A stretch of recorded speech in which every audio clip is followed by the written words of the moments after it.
Bună, dragilor, și bine ați venit la o nouă citire. Dacă titlul te-a atras, înseamnă că ai aici cu siguranță un mesaj pentru tine.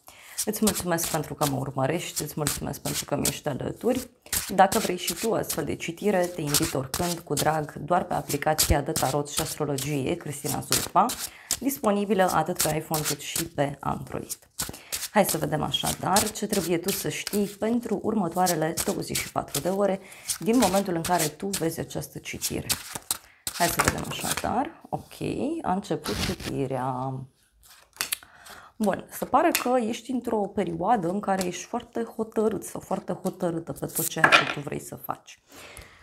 La baza pachetului avem arcana majoră, diavolul și 4 de cupe. Deci ce văd eu aici e faptul că e posibil să te afli într-o perioadă în care e ca și cum zici, uite, am obosit, m-am plictisit, nu mai vreau această relație toxică, nu mai vreau această situație care îmi face rău. Mai văd aici pentru unii o conexiune cu un Capricorn, dar mai văd aici, bineînțeles, și un personaj care e foarte mult concentrat pe planul acesta material. Este vorba despre cineva căruia îi place să dețină controlul, este o persoană ușor dificilă, dar în egală măsură este o persoană care știe foarte bine să trăiască la plus infinit. Dar văd aici clar o situație toxică pentru cei mai mulți dintre voi. În plan personal, în acest moment, avem arcana majoră, judecată. Deci este vorba despre o perioadă în care tu iei decizii mari în casă, în familie. Poate să fie și faptul că te revezi cu rudele tale, te revezi cu oameni importanți din sufletul tău. Tot judecata, bineînțeles, poate să reprezinte și o revelație pe care cineva o are. Dar în alte cazuri simt eu aici că e ca și cum ești hotărât, zici gata, nu mai vreau această toxicitate și e ca și cum te revolți, e ca și cum spui tuturor despre această decizie mare. Apoi avem 6 de bâte, deci o victorie în plan personal, o bucurie pentru tine. Pentru unii simt aici că e ca și cum urmează să primiți o veste bună, fie de la un prieten, fie de la persoana iubită. Pentru alții îmi apare că și cum ar fi un fel de eveniment în familie, un fel de petrecere. Dar, repet aici, dacă așteptați un răspuns important din punct de vedere personal, atunci acesta vine și este pozitiv. Da? Este pozitiv. Bun, hai să vedem totuși despre ce este vorba cu judecată. Ok, este vorba despre un sfârșit, e ca și cum te-ai hotărât, fie să închizi relația din care faci parte, fie treci printr-o perioadă de schimbări mari privind casa, familia, e ca și cum vrei să-ți schimbi casa, vrei să finalizezi ceva anume. E o perioadă aici în care văd eu că s-au întâmplat vești mari în legătură cu viața ta privată. Și pentru unii poate avea legătură cu un cuplu important din jurul vostru, care trece prin niște momente ușor complicate. Pe de altă parte, mai văd și pe cineva care își dorește să se revadă cu tine. Doar că, cum să zic eu, întâlnirea asta, da, e ca și cum ar fi ultima întâlnire sau e ca și cum ar fi ultima discuție. Pentru că eu văd clar aici că niște probleme sunt prezente. Hai să vedem 6 de bâte ce spune. Da, o femeie matură. Poate să fie o veste bună pe care o primești de la o femeie sigură pe ea, de la o femeie matură, de la o femeie asumată. Avem copilul, da, în plan personal. Poate să fie o veste bună de la o femeie cu un copil sau pentru unii pur și simplu poate să fie vorba despre o persoană foarte dragă ție care se bucură ca un copil pentru ceva anume, nu știu, pentru un cadou, pentru faptul că te vede, pentru ceva important.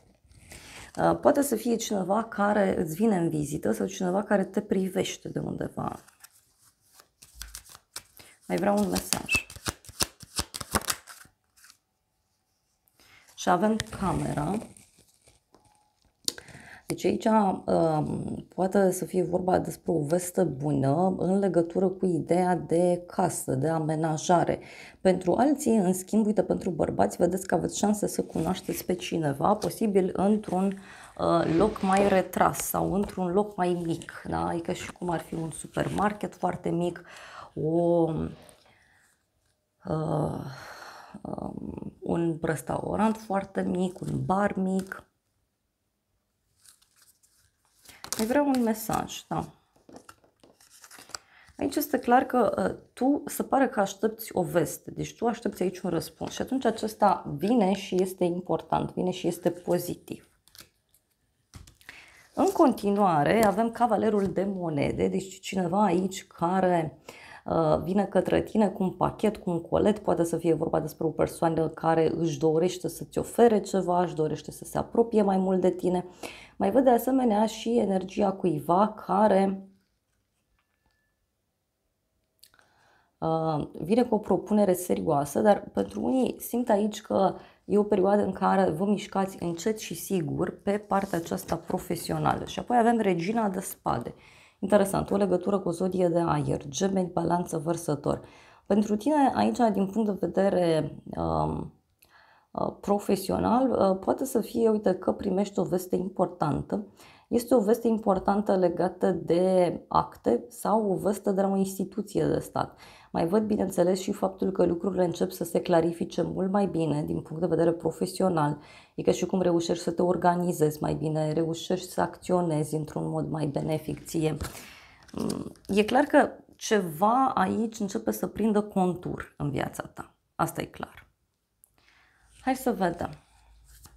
Cavalerul de monede. Ok.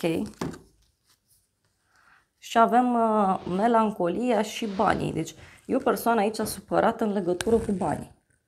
O persoană supărată în legătură cu partea materială. Mai văd, bineînțeles, și pe cineva care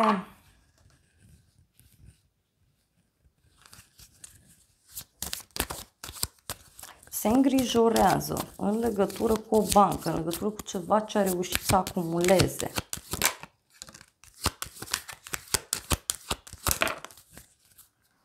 Și ce mai avem aici? Avem prietena și cadouri prețioase. Pentru unii, uite, poate să fie și un cadou pe care îl primiți de la o colegă de la locul de muncă sau o surpriză foarte plăcută pe care o aveți în legătură cu o femeie.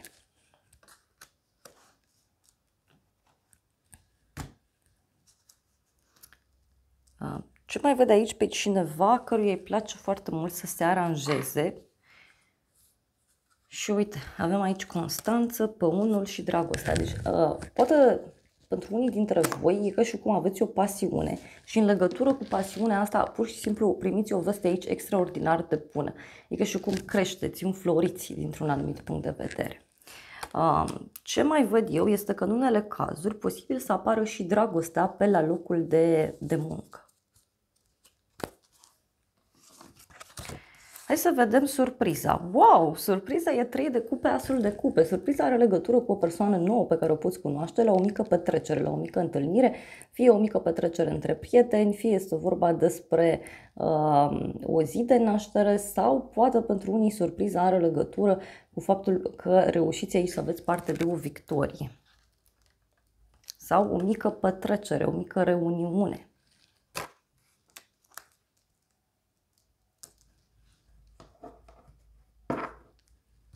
Hai să vedem. Treiul de cupe ce spune.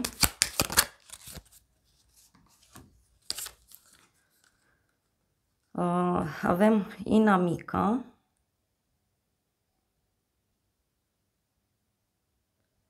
Și cineva care se eliberează. Aici poate să fie și o victorie pe care o ai în legătură cu o inamică, în legătură cu o persoană pe care nu prea, știu eu, o suporți. Ia să vedem asul de cupe. Bucurie. Deci, eu știu, poate avea legătură și cu cineva care vrea să dați la pace. Da? Cineva care își dorește să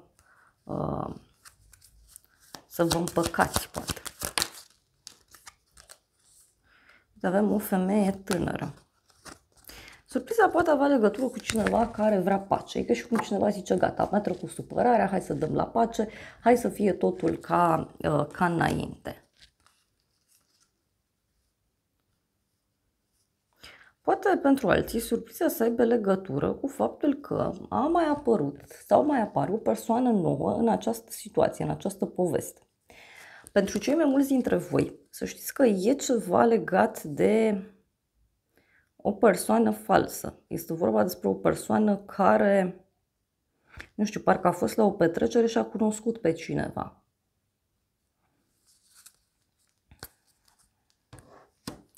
Hai să vedem ce spune tarotul meu. Că totuși, în cele mai multe cazuri, eu văd că surpriza este foarte, foarte pozitivă.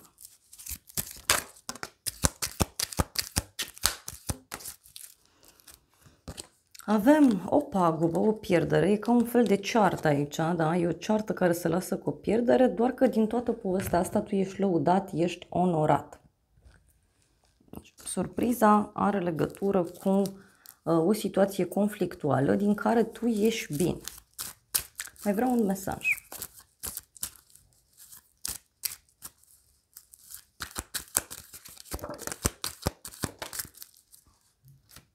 Și avem așa, conflict și întâlnire. Surpriza are legătură cu o întâlnire în cadrul căreia are loc un conflict.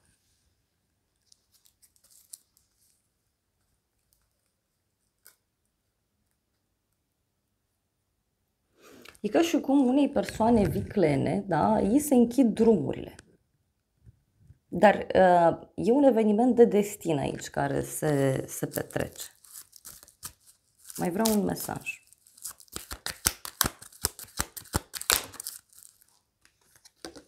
Mult noroc!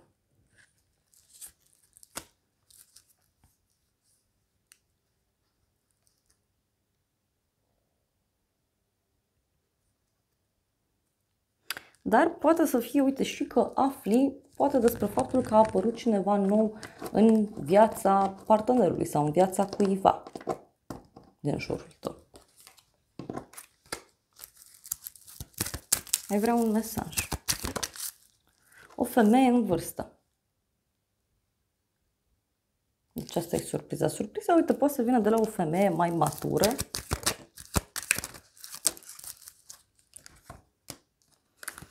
O femeie mai matură, fie cu niște probleme de sănătate, fie este o persoană mai negativistă, ușor din fire, uite, care îți dă o veste bună. E o veste bună care, uite, poate să țină și de un cadou, poate să țină și de o revelație.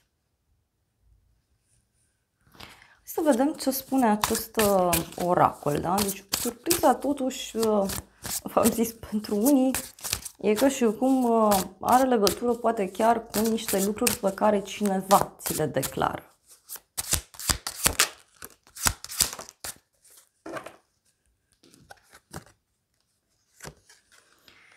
Și avem, inima mea este deschisă să iubească și de asemenea să mă ghideze înapoi către tine. Poate să fie cineva care își dorește aici împăcare, da? Pentru unii dintre voi.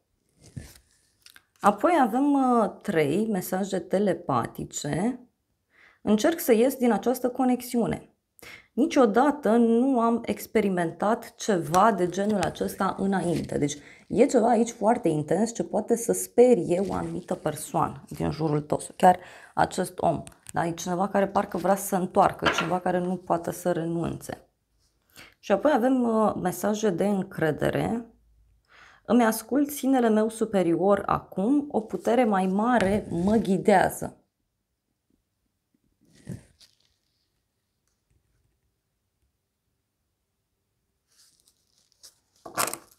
Parcă e cineva care se luptă aici.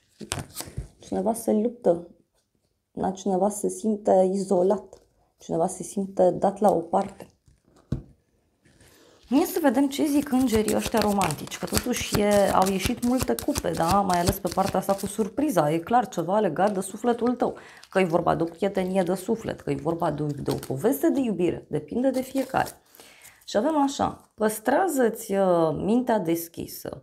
Tu și sufletul tău pereche puteți să fiți diferiți. De asemenea, această persoană poate să fie diferită de așteptările tale. Și că rămâi optimist asupra iubirii tale. Gândirea pozitivă și încrederea îți pot aduce romantism. Foarte frumos acest mesaj. Iar apoi avem conversații de la inimă la inimă. Discuții sincere pe care le aveți, toate acestea vă pot ajuta. Posibil ca în cadrul unei discuții sincere pe care o ai cu cineva foarte drag ție, să-ți mărturisească niște lucruri destul de ciudate, aș spune eu, destul de ciudate. Uite, e cineva aici care are probleme în familie sau cineva care are probleme cu părinții. Interesant. Vreau să văd totuși și niște mesaje din acest oracol. Vreau să văd mesaje.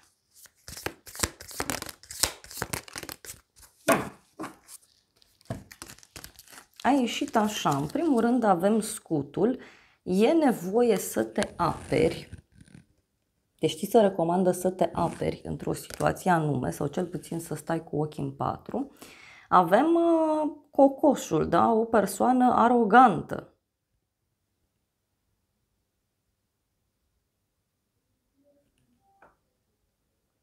E cineva, nu știu, pe care ar trebui să le eviți. Și apoi avem clopoțelul, da? Sau clopotul, avem un anunț important. Iar apoi avem atenție la sănătatea ta. Deci e ca și cum vi se cere să vă apărați. Vi se cere să evitați anumite persoane care pot fi arogante sau persoane care cumva vă pot seca de energie. Vreau să vedem ce e la bază. La bază avem așa, o mână, cineva care are nevoie de ajutor, de ghidare. Romantism, celebrare, petrecere. Și poate în cadrul unei petreceri, în cadrul unui eveniment, cineva își dorește să se apropie mai mult de tine. Hai să vedem mesaje din acest oracol. Ce cu surpriza asta, cu petrecerea mea?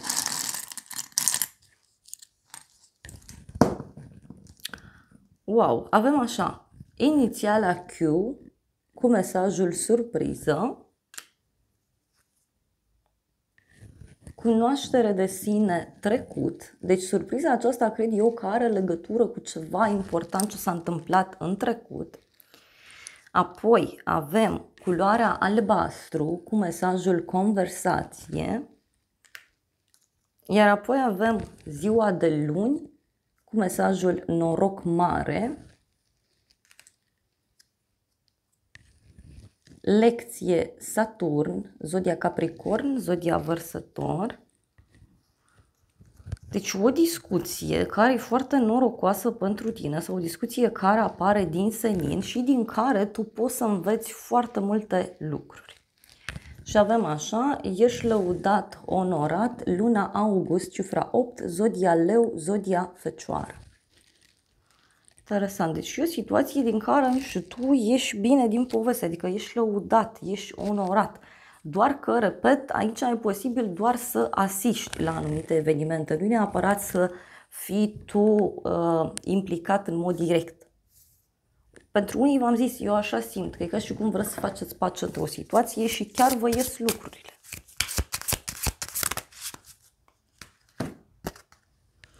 Observă. Observă toate lucrurile banale din relația ta, da? Sau observă toate gesturile acelea micuțe, da? De multe ori acele gesturi mici fac diferența în relații. Deci e despre a observa exact la partener sau despre a observa în jurul tău anumite detalii. Valoare, concentrează-te pe lucruri de valoare. Acum poate să fie vorba despre o valoare emoțională sau chiar despre o valoare materială. Iar apoi avem confuzie. Toți căutătorii adevărului vor experimenta confuzie. Întreabă Universul pentru a-ți arăta răspunsul de care tu ai nevoie. Deci e clar aici faptul că vi se cere să observați ceea ce este valoros, ceea ce este cu adevărat benefic, da? Ceea ce contează cu adevărat, cred eu, e să te concentrezi în momentul de față pe anumite detalii care fac diferența, pe anumite lucruri mărunte.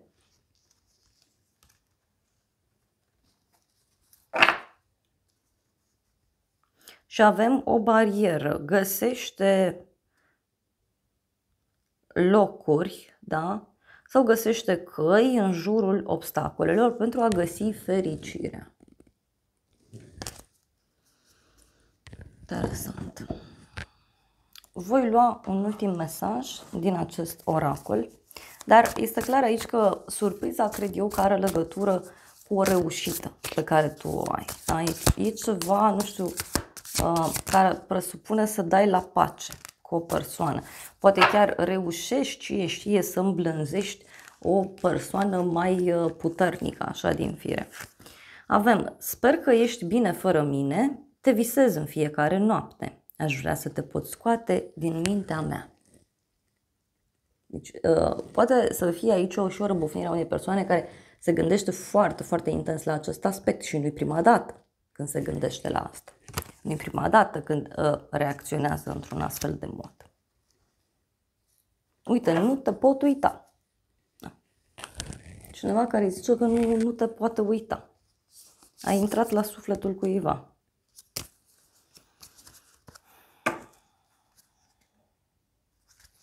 Da, dragilor, acestea au fost previziunile de această dată. Eu vă mulțumesc pentru prezență, vă îmbrățișez cu drag. Sper din suflet să vă fie de folos informațiile și să ne revedem cu bine și data viitoare. Eu vă doresc să aveți parte de o zi sau de o seară cât mai frumoasă.